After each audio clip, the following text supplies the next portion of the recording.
सिमरन, बचपन में तुमने ये कविता तो सुनी होगी ना, मछली जल की रानी है, जीवन उसका पानी है, हाथ लगाओ तो डर जाएगी, बाहर निकालो तो मर जाएगी। हाँ हाँ रतिका, ये तो हम सब ने ही सुनी है। ये सुन सुन के सीख कर ही तो हम बड़े हुए हैं।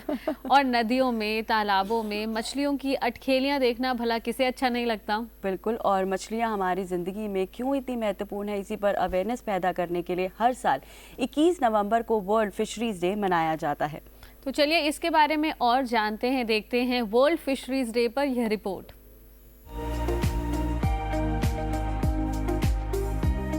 हर वर्ष 21 नवंबर को विश्व मत्स्य दिवस यानी वर्ल्ड फिशरीज डे मनाया जाता है। ये स्वस्थ समुद्री इकोसिस्टम के महत्व और दुनिया भर में अच्छी मछली भंडारों को सुरक्षित करने पर जोर देता है।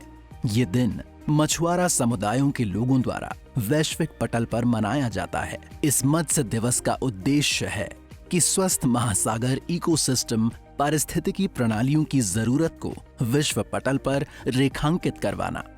भारत सरकार मत्स्य पालन क्षेत्र को बदलने और देश में नीली क्रांति के माध्यम से ड्यूरेबल मत्स्य पालन और जलीय कृषि और आर्थिक क्रांति लाने में सबसे आगे है। इस क्षेत्र ने जलीय कृषि को तीव्र और विस्तारित करके मत्स्य पालन प्रबंधन में सुधार करके किसानों की आय बढ़ाने में महत्वपूर्ण भूमिका अदा की है। मत्स्य पालन इसलिए एक फायदेमंद धंधा है क्योंकि इसमें मैं अपने अन्य व्यापार नौकरी को करते हुए हम लोग इसको कर सकते हैं। मत्स्य पालन में अलग से बहुत ज़्यादा समय की आवश्यकता नहीं होती है। मछलियों को बहुत ज़्यादा बीमारियां नहीं आती हैं। इसकी शुरुआत 1997 में हुई थी। इस आयोजन का उद्देश्य हमारे समुद्री और मीठे पानी के संसाधनों की स्थिरता के लिए अत्यधिक मछली पकड़ने, आवास विनाश और अन्य गंभीर खतरों पर ध्यान आकर्षित करना है। ये उत्सव टिकाऊ स्टॉक और स्वस्थ पारिस्थितिकी तंत्र सुनिश्चित करने के लिए दुनिया भर में वैश्विक मत्स्य पालन के प्रबंधन के तरीके को बदलने पर ध्यान केंद्रित करता है। भारतीय अर्थव्यवस्था की अगर बात करें तो मत्स्य पालन की भूमिका बहुत महत्वपूर्ण है।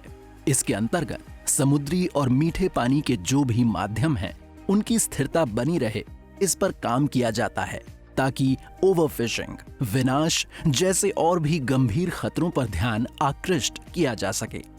मत्स्य पालन को वैज्ञानिक तौर तरीकों से अवश्य किया जाना चाहिए ताकि जो परंपरागत तौर तरीके से हम मत्स्य पालन करके ज़्यादा ज़मीन फंसा के ज़्यादा समय लेते थे, तो कम ज़मीन, कम पानी की बर्बादी और ज़्यादा घनत्व पे मत्स्य पालन, ये हमारे वैज्ञानिक तौर तरीकों से ही प्राप्त हो पाता है। स्वस्थ पारिस्थितिकी यानी कि हेल्थी इकोसिस्टम सुनिश्चित किया जा सके, इस पर भी ध्यान दिया जाता है। इसके पीछे एक वृहद कारण ये भी है कि मछलियों में ज्यादा से ज्यादा प्रजनन हो, और ये तभी संभव हो पाएगा जब वो पानी जिसमें मछलियां रह रही हैं वो पूर्ण रूप से सही हो, लोगों को ज्यादा से ज्यादा भोजन के लिए मछलियां मिल जाएं, और साथ ही साथ सबसे बड़ी बात, देश की अर्थव्यवस्था में इसका योगदान।